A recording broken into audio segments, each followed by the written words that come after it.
Chainsaw History. So if anybody at Monticello invented mac and cheese, it was that guy.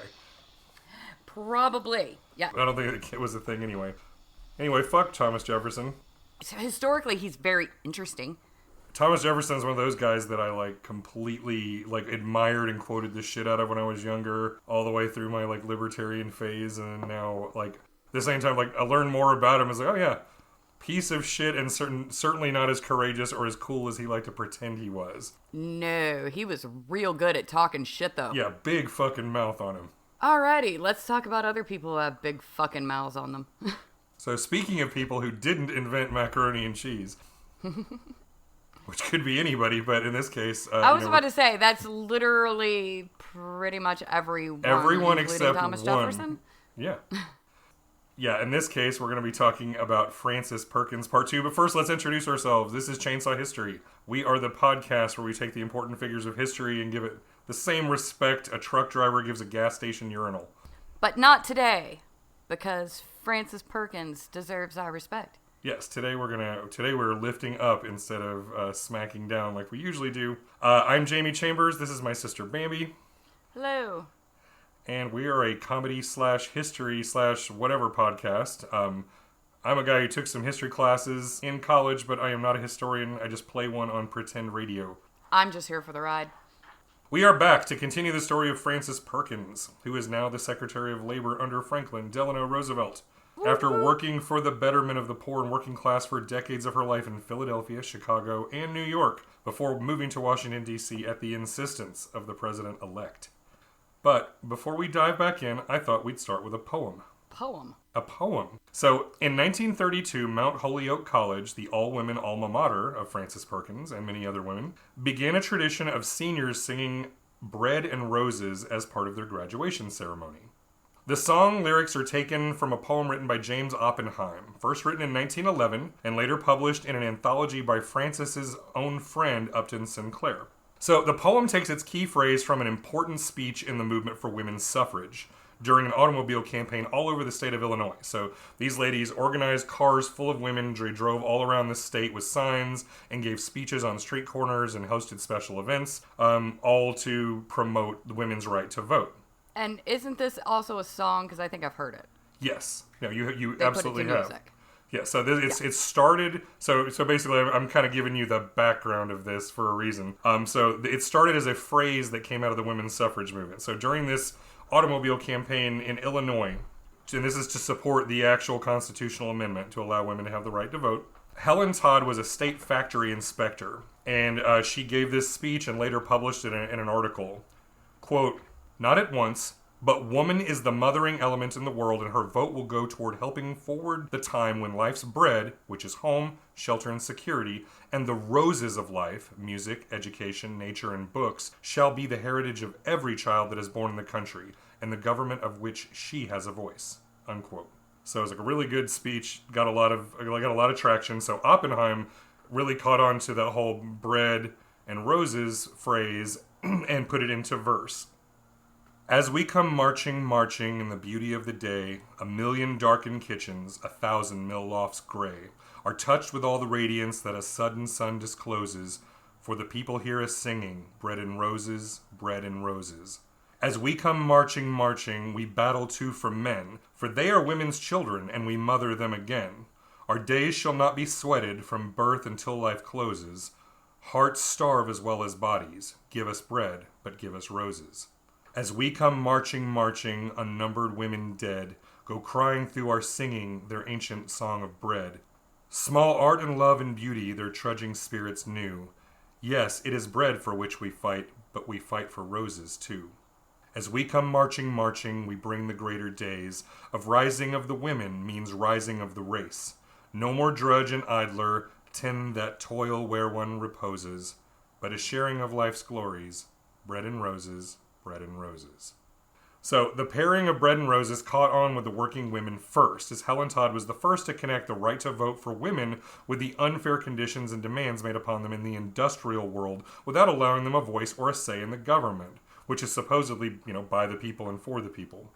Yeah, just not all the people. Right. So instead of just talking about rights or making a legal argument, she's literally making a moral case that women deserve both bread, meaning like the essentials, and roses, like the enrichments life has to offer, to give it meaning and dignity. So that's really kind of where it started. You know, that's a beautiful pairing. It's like, it's not just about having just the bare scraps to survive, but you should have a life of dignity and have some pleasures and enrichments as well. It's like, it's a human right that everyone has. Women, men, everybody. Yeah, you know, when you live in the richest country in the world. Radical idea, I know. You're not supposed to work 16-hour days, just collapse so you can do it again, and then go to church on Sunday. Oh, while pregnant.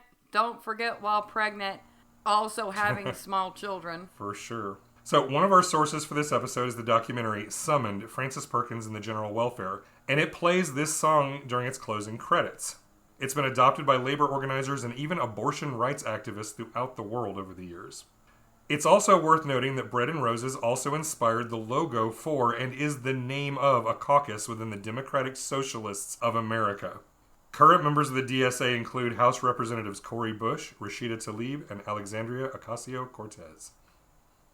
Bread and Roses. So the year after her old college adopts that song for graduation, Frances Perkins prepared to move away from her institutionalized husband and her daughter, who seems to have been severely bipolar or had some other kind of like mental health condition.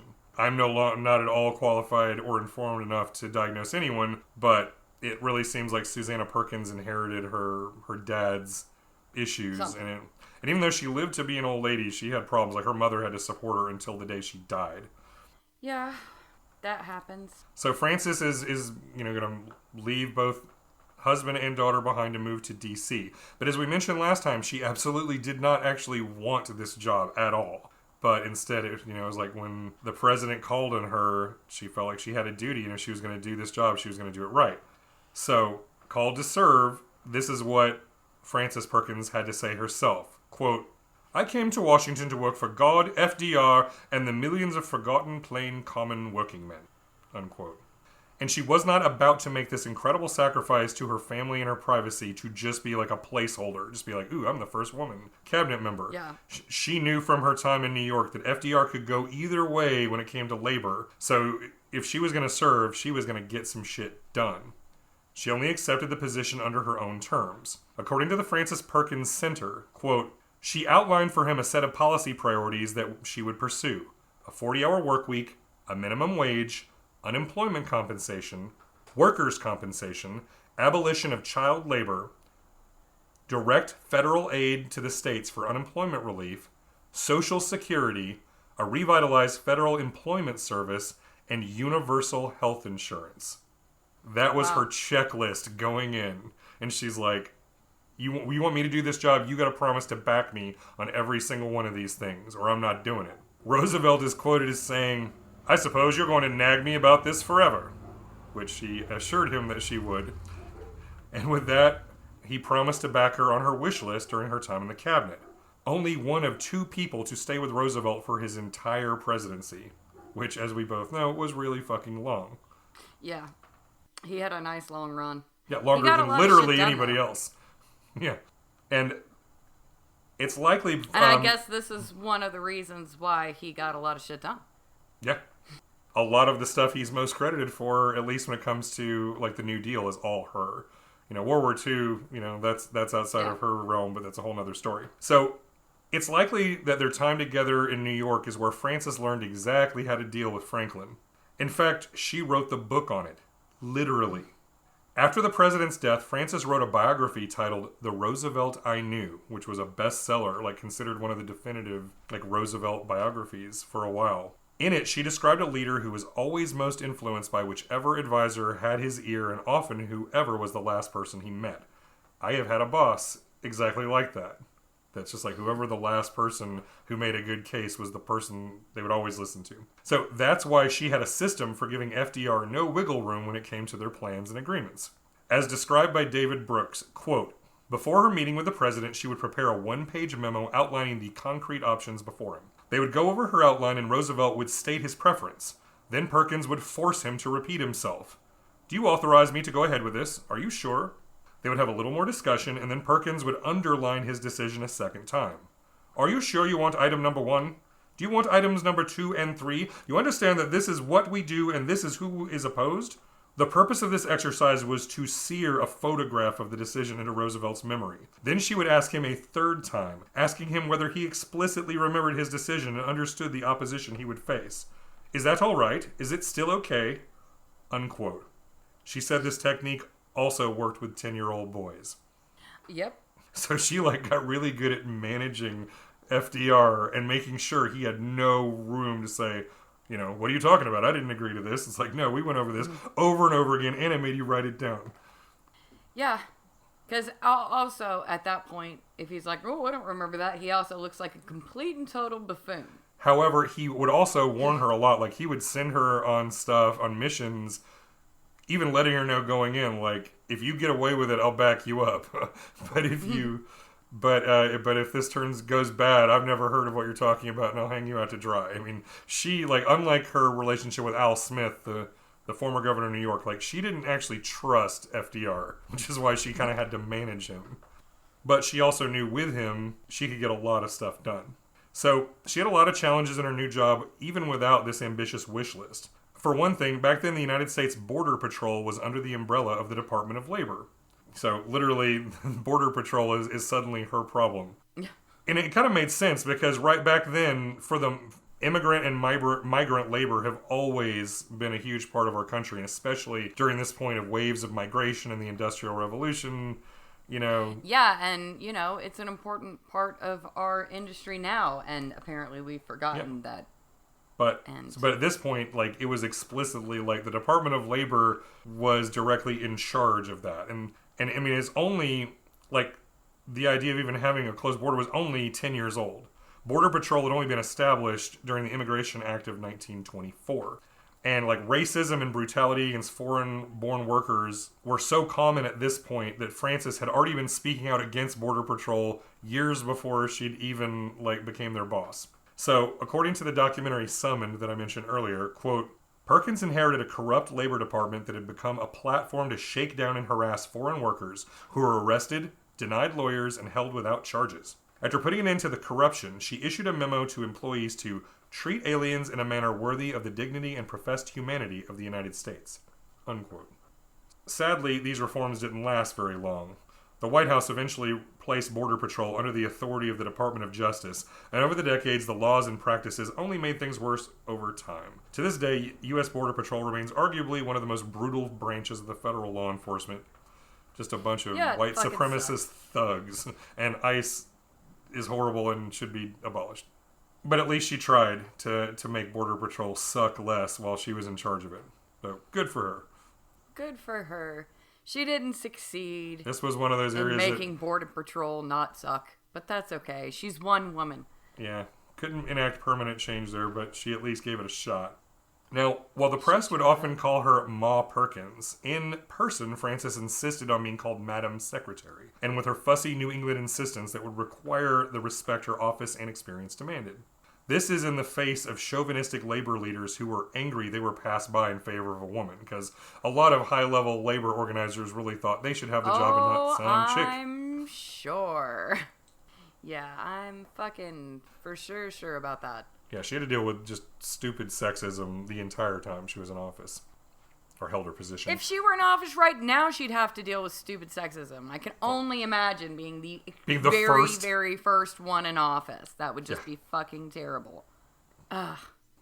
So yeah, being taken seriously by men with their own ideas wasn't always easy. So as part of her very first cabinet meeting, Frances reports her number one priority, quote, Every state practically has exhausted its reserves. The federal government must appropriate a very large sum of money to feed the hungry. Unquote.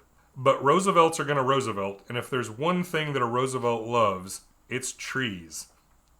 During his time in office... Roosevelt loves trees. It sure does. All of the Roosevelts. During his time in office, Theodore Roosevelt had doubled the number of sites within the national park system. Now, his fifth cousin, Franklin Delano, was inspired by the movie The Plow That Broke the Plains and got it in his head that trees could be the solution.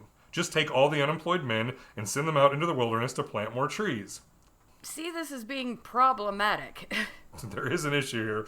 So, and it's like, she was really sort of annoyed by this at first. So Frances managed to push through $500 $500 million in immediate relief to the states, which even all like the anti-government states' rights folks still just grabbed all that cash as fast as they could. Suddenly all their principles... Sure. It's amazing how all their principles... It's like all those people who bitch about, lazy people taking government handouts, and then they all immediately took the PPP loans during the pandemic for their business and did not mind that free money at all. Same thing. So even all the people who spoke out against all the shit Francis and FDR were trying to do all grabbed for that money.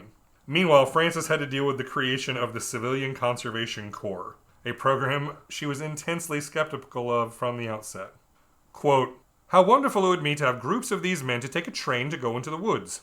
I remember listening to it with some horror as I began to picture the unemployed men I knew who would wonder what in the world to do with an axe, if there was an axe." Unquote. So these are all these like unemployed factory worker immigrants, from the East Coast cities and just going to be just shoved out in the middle of nowhere. Oh yeah, that's not problematic at all. But as usual, if there was a job to be done, she got to work figuring out the best way to accomplish the goal. And there was only one organization capable of handling the logistics and transportation required to take hundreds of thousands of unemployed men from the East Coast and work in reforesting parts of the western United States. She made sure to limit the program to young and healthy men on relief. And according to an article on History.com, quote, "The United States Army organized the transportation of thousands of enrollees to work camps around the country. By July 1st, 1933, 1,433 working camps had been established and more than 300,000 men put to work. It was the most rapid peacetime mobilization in American history.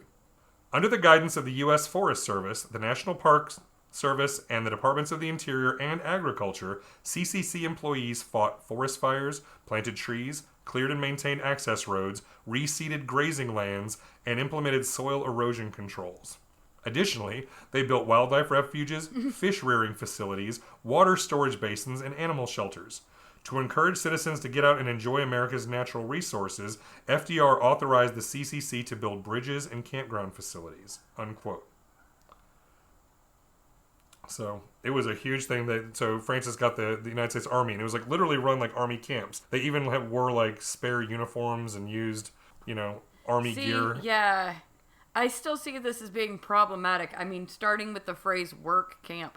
Yeah. Well, I mean, it wasn't forced. Way problematic. It wasn't like forced labor, but it was a way. It was like Yeah. a job. It was like a jobs program. So like the way it worked was the men would get $30 a month. 25 of it had to be sent back to their families. So they got $5 for themselves, just for to have a little bit of cash, because the majority of their needs were being met. They're being fed and clothed and housed in these camps. So it's like they're definitely like I actually listened to some songs. There was like some little folk songs that were praising the CCC and others that completely bitched. Like, why did I join this damn thing for $5 a month to be treated like shit? There's actually some cute little like barroom drinking song type things that you would enjoy. So it's like it's not like it was 100% love, but then other people had a lot of good things to say about it. So the program ended when World War II broke out, and by then the CCC had planted more than 3.5 billion with a B trees, more than half of the reforesting in the history of the United States. It built structures in state and national parks that are enjoyed to this very day and established more than 700 new state parks. Nice. As a side note, legendary actors Walter Matthau, as in Grumpy Old Men, and Raymond Burr, Mr. Perry Mason himself, and famous test pilot Chuck I Broke the Speed of Sound Yeager also were alumni of the Civilian Conservation Corps.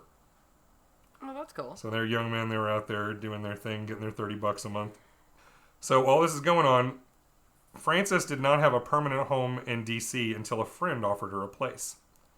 Mary Harriman Ramsey was a rich widow and activist, and she and Frances had been friends for years, who offered to share a townhouse in Georgetown, allowing Frances to focus on her work while Mary attended to the household, and providing each other access to their friends and political allies. And it gave Frances something she valued most of all: privacy. None of her colleagues or even her own staff had a clue where she lived or with whom. So nice. she had this like secret little she cove. She had a secret living arrangement with another woman. With another woman, and that's one of those things, like, there is zero historical evidence that that's anything more than a friendship and partnership, but, in my personal headcanon, I would not be surprised at all if there was something else going on. Who knows? Doesn't really matter. I mean, there was definitely a lot of love and affection between these two women, whether it was like sexual or not. Well, yeah. I mean, that's the thing about women is we can have lots and lots and lots of love and affection. I consider Monica my best friend and my soulmate. I just don't like her sexually. Right. She's like my sister or myself. But yeah, women can do that. We can have just platonic love and affection for one another. Yeah, and she's so private that if something was romantic going on between them, we would never know, and we don't. For her. So I mean, whatever their relationship was, their business and completely private. We don't know. However, it was incredibly important to her to have that little island of peace that she could run away to when she got the hell out of D.C. Now, Frances was pushing hard on relief for the American people, the top priority being a massive public works program, a massive infrastructure bill that would build schools, hospitals, bridges, airports, and much more. Does that sound familiar? Mm-hmm. All part of FDR's big push in his first 100 days in office, because FDR had this, we're going to do all this shit in the first 100 days, and to this very day, now presidents are always graded on their first 100 days, ever since FDR started that fine tradition of saying, well, we got to get some shit done. You don't just sit on your ass. Except me, because I'm in a wheelchair. But it would cost billions of dollars. This program Frances wanted would cost billions of dollars and create countless jobs. But FDR was slippery, and his habit of listening to the loudest and most recent voice almost cost the country. From the documentary Summoned, quote, after Perkins' investigation, the various recovery ideas were merged into a single proposal, including her plan for public works. But as she soon discovered that budget director Lewis Douglas had talked Roosevelt into taking it out. Now it's Frances talking. Roosevelt could take other people's advice with an inadequate understanding of what it was they were advising him. Refusing to give up, Perkins arranged a last-minute meeting before the bill went public and convinced the president to put public works back in. So it's we're this close to one of the biggest parts of the New Deal just sort of not happening. Just because FDR was listening to the other guy. Because some assholes were like, He's like, this is going to cost a bunch of money. Yeah, no shit, buddy. Fuck all of that. Anywho. Yeah, but you know what? The New Deal caused prosperity and growth. Yeah, and that's the thing. Yes, there are lots of stuff, things like public works and infrastructure programs. They do cost a lot of money, but you got to look at it like an investment. It's about what you get back from the money you spend. And yeah, at this point, it's it was a double-edged thing, because not only did the country desperately need all this shit, but it desperately needed to put people to work. So there you go. So on June 16th, 1933, the National Industrial Recovery Act, known as the NRA, and not to be confused with that other NRA we are more familiar with today, was signed into law. And among the many regulations that accompanied it, it explicitly protected the right of American workers to organize. When addressing the American Federation of Labor in San Francisco, Frances said, quote, the opportunity of collective bargaining is established. The act providing that employees should have the right to organize and bargain collectively. Section 7A in the National Recovery Administration as to what ought to be American policy in regards to rights of labor. So, while there was an initial wave of enthusiasm for the NRA, the sudden established right to organize caused labor strikes to break out all over the country, creating a lot of disruption in what was already an uncertain time. And because the NRA was a voluntary agreement between government and private business, and it didn't really have legal remedy built into the law, it turned the program into a giant controversial mess after about a year. And in 1935, the Supreme Court ruled most of the law to be unconstitutional. Fortunately, however, they left the public works section of it alone, even if not much else in it did. And Frances, she always considered the NRA it was kind of a good first attempt and deserved to have follow-up that never fully materialized, sadly. It was they never followed up, you don't say. There was a little bit of follow-up, and mostly from Frances herself, who worked long hours and pushed herself. Staff half her age found her schedule exhausting. The press followed her in public and were highly critical of her, even as she distrusted reporters and refused to share a single detail of her personal life. There's one story in which she told reporters that the actress Greta Garbo was staying on the third floor of a hotel, so they would leave her the hell alone and she could take a meeting. She just lied to them. It was hey, there's a movie star up there. But every so often, Madam Secretary would hit a wall when she could literally just not take it anymore. When that happened, she retreated back to Newcastle, Maine. And she would just go back there and collapse and like stay in bed for weeks and just have food brought to her. Because she was just like, she just pushed and pushed and pushed, and she was just done. Yeah, until she was almost dead and then had to take a nice long rest. She had to hibernate, yeah. So, once recovered, she'd get back to work and leave zero trace of the vulnerability that forced her to retreat from the world. So, usually, like a couple weeks every now and then, she would just have to just completely crash. Yeah. So, in 1934, Frances was working hard on a national program of unemployment insurance like the one she'd helped to implement in New York State. At the same time, the plight of poor elderly people was gaining national attention. Because, back then there was no social safety net. So if you were a working class... Once you're old and poor, you're pretty much just destitute and homeless. And yeah, it's pretty shitty. So yeah, it was a really awful situation to be in when you're old. You were just... If there wasn't like family or some local community thing to help you, you were just fucked. You could work all your life, but if you had no ability to save, and these people didn't, considering what they paid back then. It's awful. So it was a national problem, and she pushed FDR for combined legislation to help tackle both of these problems. So Congress was desperate to adjourn for the summer, because it was like a major heat wave in summer in D.C. They all wanted to get the hell out of there. And FDR took Frances up in the idea of appointing a cabinet committee to create a plan for Congress for the next term. So, like, before everybody left, they figured out what the deal would be, and they assembled this committee, which will allow FDR to kind of control the process of drafting this legislation. But it also meant they didn't have a lot of time, like, especially for a giant national program that's bigger than anything that's ever been done in the history of the country. So, he appointed a number of high-ranking officials to the committee and installed Frances as the chair. Armed with an initial budget, which provided for unemployment relief, she organized a large team to turn these ideas into legislation. And everyone had different ideas about how these things should be done. Plus, there were requirements from the President of the United States, because he wanted the program to be self-sustaining. One of FDR's really good ideas that he pushed for was the idea that Americans had to pay into the program themselves, because if they did, then no one could, then it wouldn't be just an entitlement. If you're paying in, then no one's ever going to be able to take it away from you. It would be political suicide to take away the money people have been paying in for their whole fucking lives. Which is why Social Security is still considered this sacred, untouchable thing to this very day.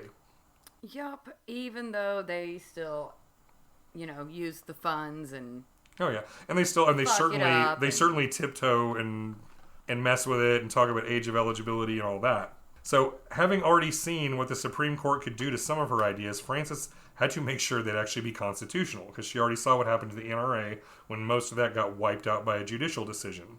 Mm-hmm. But it was at a private party that Supreme Court Justice Harlan Stone gave her a bit of off-the-record advice, as reported by Frances herself. Quote, "The taxing power, my dear. The taxing power of the United States, you can do anything under it.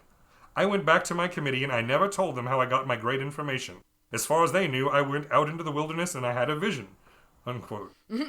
So Supreme Court Justice literally whispers in her ear, "Taxes. You make it a tax. You can get away with anything." It's literally exactly the same strategy Obama used to, push his idea for, because using the taxing authority of the United States, it lets you get around other constitutional issues. So by designing a program in which citizens contributed through payroll taxes and would later pay out a retirement benefit, it made the program politically invincible.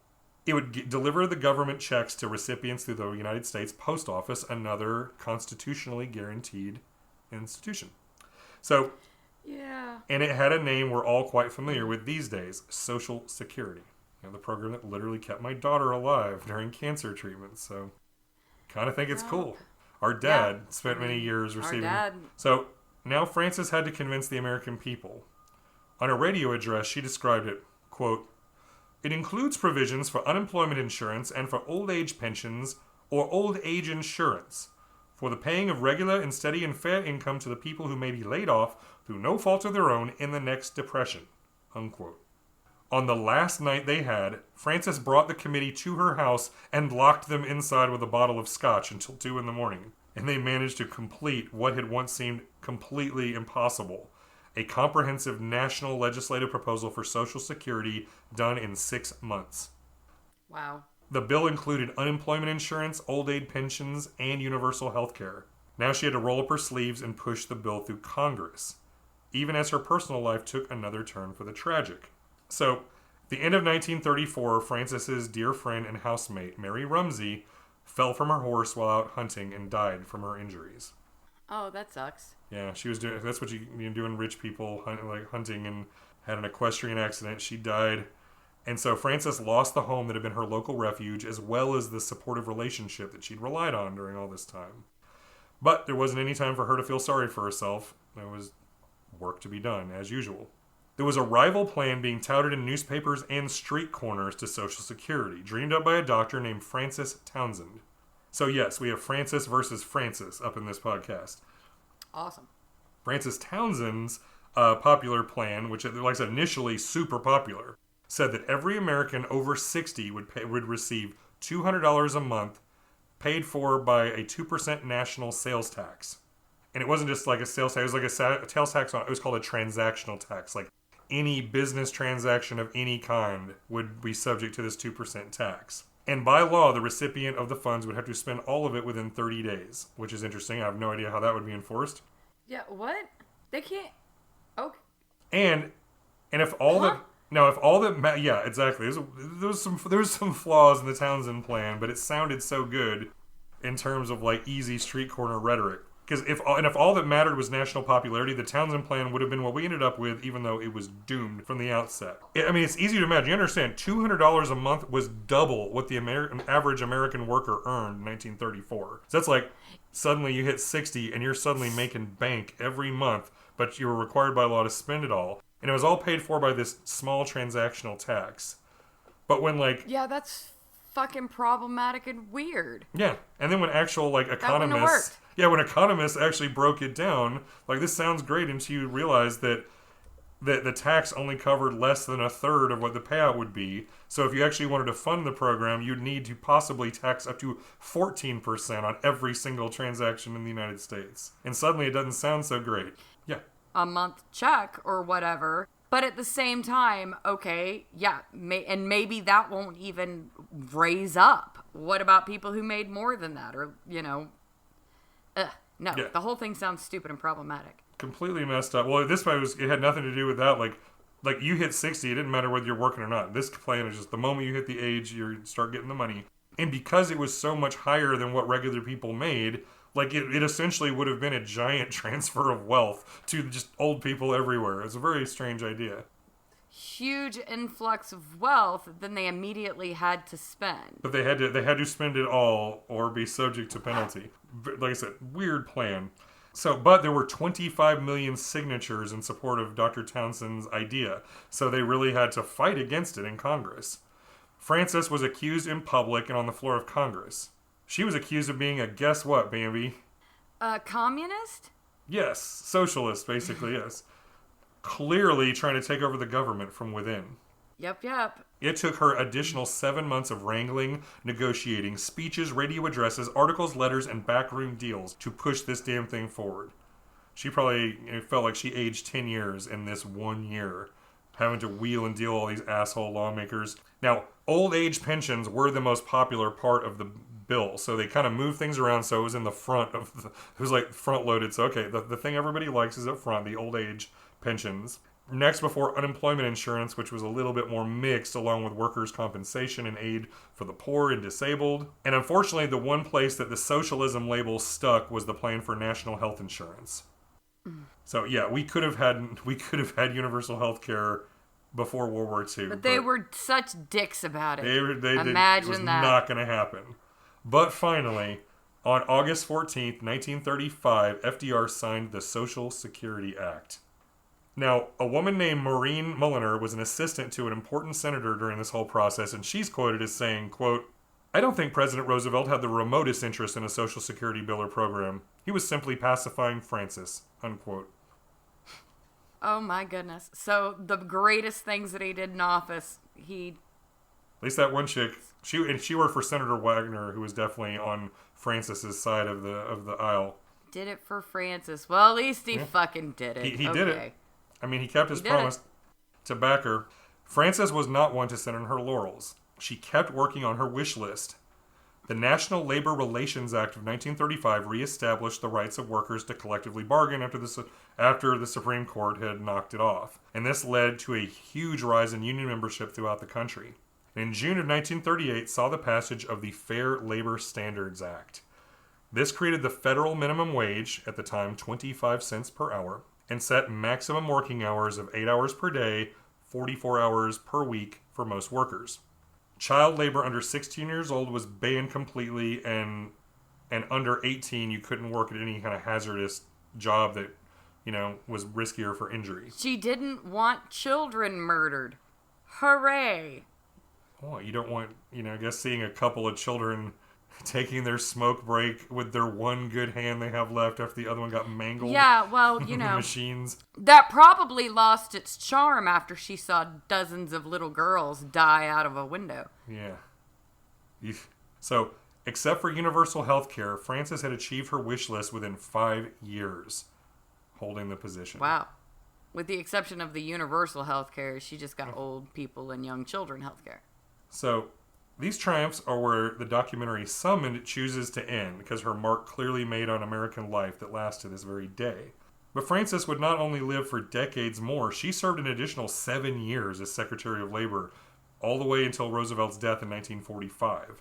And her troubles were not exactly over. So, normally Frances is very polite, even if she could be kind of curt, but she could get kind of heated when it came to fighting on behalf of workers and labor organizers. So there was a big infamous sit-down strike at General Motors. And Frances called the chairman of the board at GM and called him names like scoundrel and skunk for not agreeing to the demands of the union. She is quoted as saying, "You don't deserve to be accounted among decent men. You'll go to hell when you die." So that's awesome. She fucking told the president of General Motors he's going to hell. Piece of shit. Give your guys better pay and she benefits. probably wasn't wrong either. Just saying. What? You don't think an automotive CEO wasn't the greatest guy on earth? Probably not. I'm gonna go with no. Yeah. Fuck him. Yeah, I don't even know anything about that, and I'm gonna go with I believe her. I choose to take Francis' side on this one. Yep. If there is a hell, he's roasting in it right now. All right. Controversy arose when a labor leader from Australia named Harry Bridges led a general strike in San Francisco. A general strike is when everybody stops working and it really fucks everything, completely shutting down economies. It's great. If we could arrange a massive nationwide general strike, we could get anything we wanted. Yeah, but now, however, this guy was accused of being a communist, and his enemies wanted him deported for subversive activities. And now here's the thing. Me and you are so sick of hearing about this, but this is where I have to be fair. Turns out his accusers were actually correct. When the Soviet Union collapsed and later documents were declassified, it turns out he actually was an agent for the USSR, and his code name was Rossi. So every once in a while, this shit was true. This was, that's the problem. It's like every once in a while, and it's like, see, we were right. And that one time. And once again, to be fair, we're in a very different time. Now I roll my eyes. But at the time, there really was this real fear. That was a problem? When people talk about how there's you're a communist like the Soviet Union. The Soviet Union never actually achieved communism, because the idea of communism is actually to dissolve all world borders and create one massive world state led by the workers. It's literally workers of the world unite. So there really was this move to organize workers in other countries to do this very thing. They really, the end game really was for communism to take over the whole world. So they weren't wrong that it's a thing that they were trying to make happen. It's just that, the hysteria was usually way overblown. Yeah. And now it's completely overblown and ridiculous. So anyway, no one knew that at the time. So it was just this controversy, people slinging mud on both sides, and she was sticking up for the labor organizers, of which he was one. So it was a big, ugly court battle with supporters on both sides, but the deportation hearings were operated under the Department of Labor, which meant that was under Frances's umbrella, making her the big target for all the newspapers. So accusations flew her way. They said she was a Russian Jew and secret communist. Oh yeah, it's great. Oh, that's not racist at all. Literally the fucking You're a Russian 1930s Jew. 1930s bingo card of bigotry. Oh my You're God. a Russian Jewish communist. Oh, And FDR Lord. revealed himself to be the fair-weathered friend he could be and let her hang out to dry. And he wasn't the only one. Like, her allies in the legislature kept their mouths shut. Just nobody was willing to stick their necks out for her. It was really only her corrupt as shit but loyal as hell friends from Tammany Hall back in New York that stayed by her the whole fucking time. So you need your crony political guys, you know. You need your muscle. Had those guys, they stuck with her because she supported them even though everybody knew that they were not exactly playing by the rules. But they were getting the shit done. Yep. So, on February 8th, 1939, Frances appeared before the House Judiciary Committee when articles of impeachment were filed against her. Oh, Frances, Lord. so she literally had an impeachment inquiry. This is from David Brooks again. Quote, "She appeared before the House Judiciary Committee as it considered articles of impeachment against her. She delivered a long and detailed recitation of the administrative procedures initiated against Bridges, the reasons for them, and their legal constraints preventing further action. The questions ranged from the skeptical to the brutal. When opponents made vicious charges against her, she asked them to repeat their question, believing that no person can be scurrilous twice. The photographs of the hearing made her look haggard and exhausted, but she impressed the committee with her detailed knowledge of the case." Unquote. So she was able to survive the impeachment hearing, but it hung over her reputation for the rest of her life. No. Sure did. Frances wanted to resign, and in fact, twice over the next several years, she sent FDR letters of resignation. At one point, the president wrote back, quote, "Frances, you can't go now. You mustn't put this on me now. I can't think of anybody else. I can't get used to anyone else. Not now. Do stay there and don't say anything. You're all right." Unquote. You're all right. Fuck, no. Just take it. Just take it forever. It'll It's like, be fine. God damn it, FDR, if you wanted her to stick around, maybe you should have stuck up for her. He's very problematic. Yeah, FDR is frustrating. He's the best we had, but he was still fucking problematic. Yeah. Lots of good things about FDR, however, not necessarily, the most loyal friend. So he expected, more her to stick around for him, but not the other way around, which sucked. Yeah. But once again, she really did feel this sense of duty. So she worked behind the scenes, doing as best she could, but without the same level of clout and connection she'd previously enjoyed. But she never shed a tear or made a complaint or felt sorry for herself. I mean, that's just not her style. She just quietly did her best, even if she could never be quite as effective as she was before the impeachment. As World War II broke out over Europe, she urged the president to assist European Jews. Good for her. Yeah, she generally stayed on the right side of history for the most part. It took FDR's death in 1945 to finally and mercifully be released from service, though Truman asked Frances to serve on the Civil Service Commission, so she kind of hopped to a different job. Her most noted stance as commissioner was to speak out against officials hiring only physically attractive female employees. So literally these guys are like only wanting secretaries and stenographers who are hot. And Yeah, that's not how this is like, supposed to work. Yeah. And this was the point she decided to write a book. And she had a golden opportunity where she could have defended herself and her reputation by writing an autobiography, but instead she wrote The Roosevelt I Knew, the biography of FDR I just mentioned a little bit earlier. And once again, still regarded as a real, like if you're FDR scholars and people who are just interested, still recommended to read because she had a very kind of real understanding of his psychology, from the standpoint of somebody who worked with him closely. So it was in 1952 when Frances decided to leave her life of public service after her husband Paul Wilson died at the age of 75. A few years later, she took a position as a lecturer at New York State School of Industrial Labor Relations at Cornell University, which she would hold for the rest of her life, because she required a salary to continue to pay for her daughter's care. Wow. And it actually sounds as though she truly enjoyed her time at Cornell.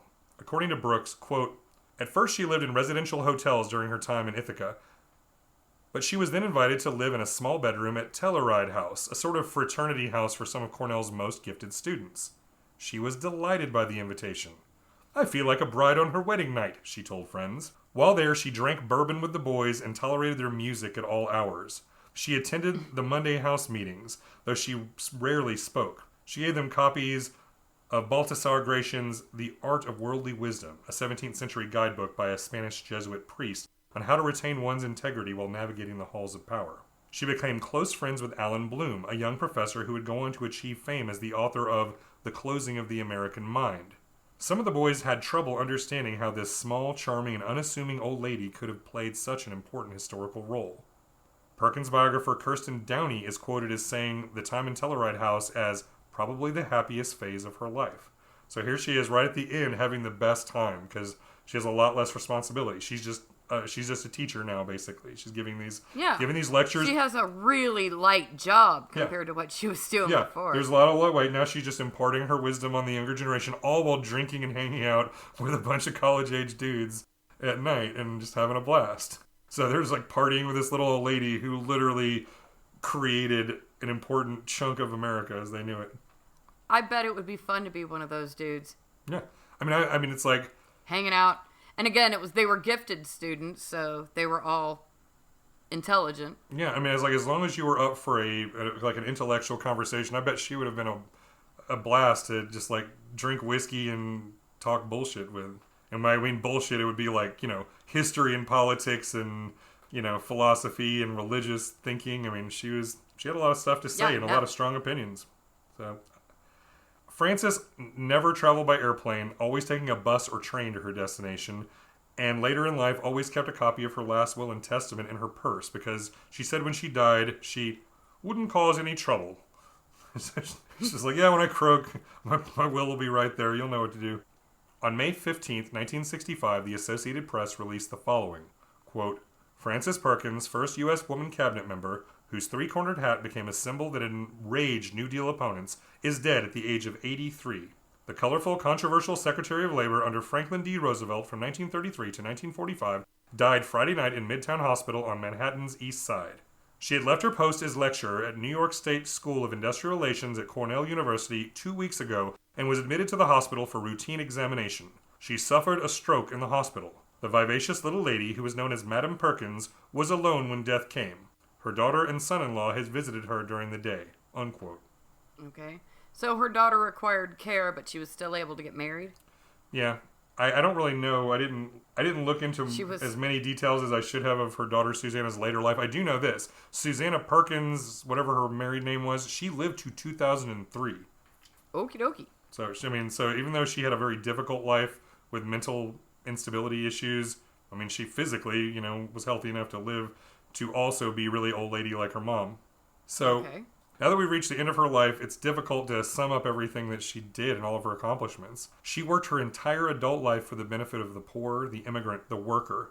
She sought to limit the abuse against women and children and made sure that old people would have the support and dignity even through retirement into their death. There are many memorials and monuments that bear her name, even if the American public has mostly forgotten her. But I think her legacy is best summed up in her own words.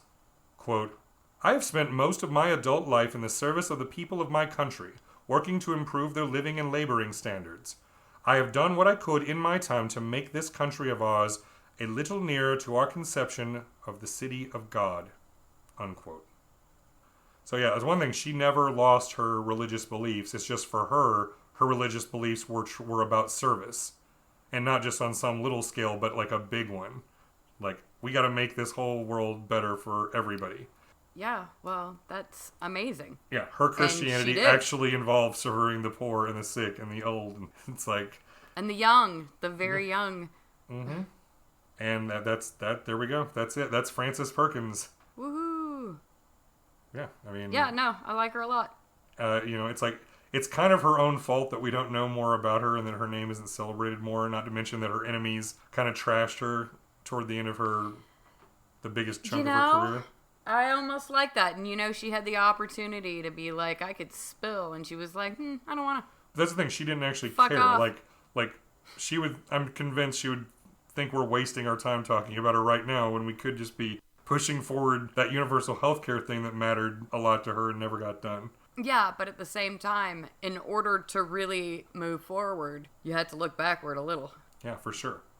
Otherwise, you do stupid and ignorant things, like just pushing forward blindly. Hey. But that's it. So thank you, listeners, for checking out Frances Perkins. Next week, we're going to be back talking about someone shitty again. I'm not going to let Bambi I'm not going to give Bambi too much of a break. This was our palate cleanser. We got to get back into our true mission of taking these pieces of shit that some people think are these great men, sometimes women, but let's face it, it's a man, that is actually sucks and deserves our attention. Anybody who wants to learn more about our show and support us can do so through Patreon, where you'll find all of our show notes and extra bits, bonus episodes, and new material and announcements coming soon. You can reach that just by going to chainsawhistory.com. You want to email us with your questions, your suggestions, your whatever snide remarks you want to send our way. You can send to chainsawhistory@gmail.com, and you can follow us at Chainsaw History on Twitter, Instagram, and Facebook. You can follow me personally on Twitter and Instagram at Jamie1KM. And if you come to my Twitch page that you can get to from jamiechambers.tv, you can go watch me play some old D&D based computer games and blow off some steam from having to deal with shitty people in history. Or shitty people currently. Meanwhile, Bambi is hiding from the internet. I hide from the internet. I almost try to just hide from people in general, but, you know, occasionally I do get out and about. But if you want to pester Bambi, you can go to our Patreon again, chanceofhistory.com, and I will force her to answer you. No, if you want to be my Patreon friend, I will. It's because, again, that's like, we'll establish a personal connection where you won't feel like a total stranger to me. And in the next few weeks, we're going to be building a Discord community that's going to all tie into this stuff. So that'll be a place also where Baby will be forced to hang out and socialize online. That is probably more forced, yeah. But it will be our people, not just like the internet at large. Yeah. Be kind to me, people of planet Earth. You can be mean to Jamie all you want. Yeah. Don't be mean to my sister or be mean to Jamie. In honor of Frances Perkins and her efforts to improve workplace safety, once again we're supporting the National Safety Council, which was founded in 1913 to reduce workplace accidents and increase safety standards. So visit nsc.org to learn more and contribute. Okay, well, I think that's about wrapping it up. I think that's it. Now I'm hungry for bread and roses. Bread and roses. I'm telling you, should. It's a beautiful song. I've heard it. All right, we'll see you next time. Thanks, everybody. Bye. See ya. As we go marching, marching in the beauty of the day, a million darkened kitchens, a thousand mules gray, are touched with all the radiance that a sudden sun discloses. For the people hear us singing bread and roses, bread and roses.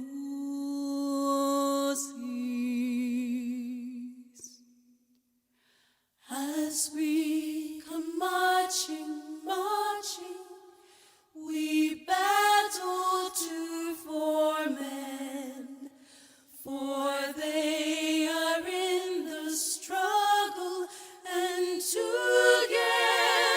we shall win. Our lives shall not be sweated from birth until life closes. Hearts starve as well as bodies give us bread, but give us roses.